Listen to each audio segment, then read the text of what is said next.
En este video short, repasaremos algunas técnicas y materiales, que nos ayudarán, a la hora de realizar el dibujo y la pintura, del animal que hayamos elegido.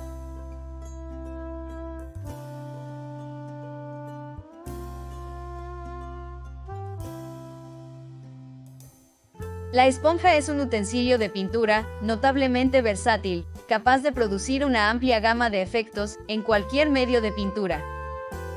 La mayoría de los artistas incluyen dos esponjas, una sintética, para aplicar capas de colores planos y homogénea en áreas extensas, y una natural, para crear dibujos y texturas. Las esponjas naturales son más suaves y más flexibles para trabajar, su textura irregular produce efectos más interesantes en la pintura. Por ejemplo, un efecto moteado se consigue presionando la esponja humedecida en una pintura bastante gruesa y luego aplicándola sobre el papel o bastidor o soporte. Se puede aplicar un color sobre otro, o bien producir un tono graduado, trabajando más intensamente en una zona que en otra. Asimismo, haciendo girar o aplicando ligeros golpes con una esponja empapada en pintura, puede conseguir sutiles gradaciones de color cuando pintamos formas suaves y redondeadas, como nubes, frutas o montañas, envuelta en la bruma de la distancia. Pintar con esponjas produce efectos naturales, que a menudo son imposibles de obtener con el uso de un pincel. Los efectos moteados, creados al aplicar el color con una esponja, son perfectos para simular la textura de una roca erosionada, una piedra desmoronada, piedras pequeñas y redondeadas, la arena de una playa, las salpicaduras de las olas y el follaje de los árboles. Además, podemos crear dinámicos efectos quebrados de color, aplicando diferentes colores, uno sobre otro, con la esponja. La pintura destinada para pintar debe estar con poco aglutinante. Dependiendo de la pintura, será el aglutinante. Si la pintura es demasiado fluida, las marcas se esfumarán y no serán tan marcadas. Si utilizamos una esponja mojada, empapándola en agua, luego estrujamos, sacando el exceso, dejándola húmeda, aplicando la pintura en nuestra superficie, en forma delicada, obtendremos efectos muy agradables. También podemos dejar zonas donde intervenga más el color. Una esponja sintética gruesa producirá un dibujo homogéneo y de textura cerrada que, con frecuencia, se utiliza para construir tonos y textura.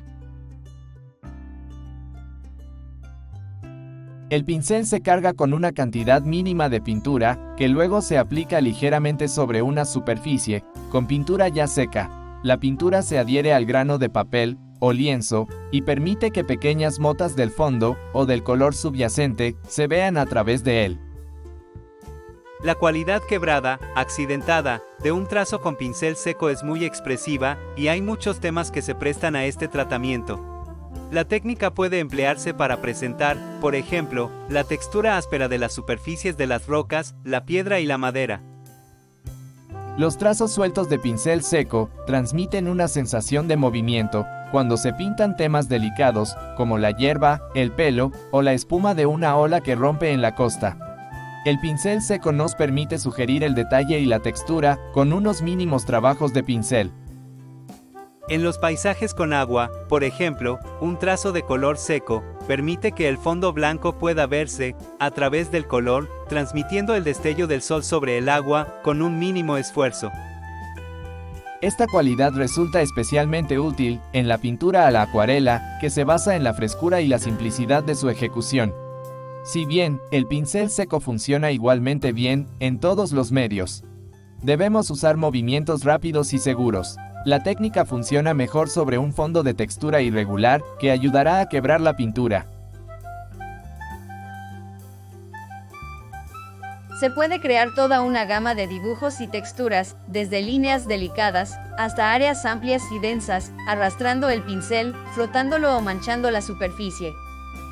Experimentemos con papeles suaves y ásperos, y comprobemos cómo el carácter del trazo difiere al utilizar pinceles redondos y planos. Lo mismo podemos realizar en nuestro bastidor, y trabajar con diferentes pinturas, dependiendo de su consistencia, su peso y modo de uso, aglutinante y demás. La técnica del esfumado consiste en el degradado o pasaje paulatino de colores, luces y sombras. Al no sufrir cortes en la pintura, podemos crear diversas atmósferas en nuestra obra. Es una técnica clásica, tanto del trabajo con pluma y tinta, como con acuarela, trasladando esta a otras pinturas y materiales, como témperas, acrílicos, óleos.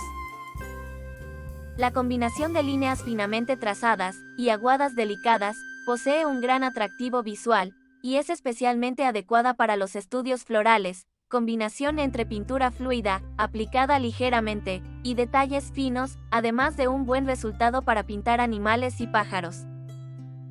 Algunos artistas comienzan con el trabajo lineal, añadiendo primero color y luego trabajo lineal. Pero en el método clásico, los colores y los tonos se aplican como aguadas claras, permitiendo que se sequen, para luego dibujar las líneas finas con una pluma o un pincel. La variación en la presión que se ejerce sobre la pluma o el pincel producirá cambios sutiles en la calidad de la línea. En este aspecto, merece la pena estudiar los dibujos con línea y aguada de Rembrandt y William Hogarth.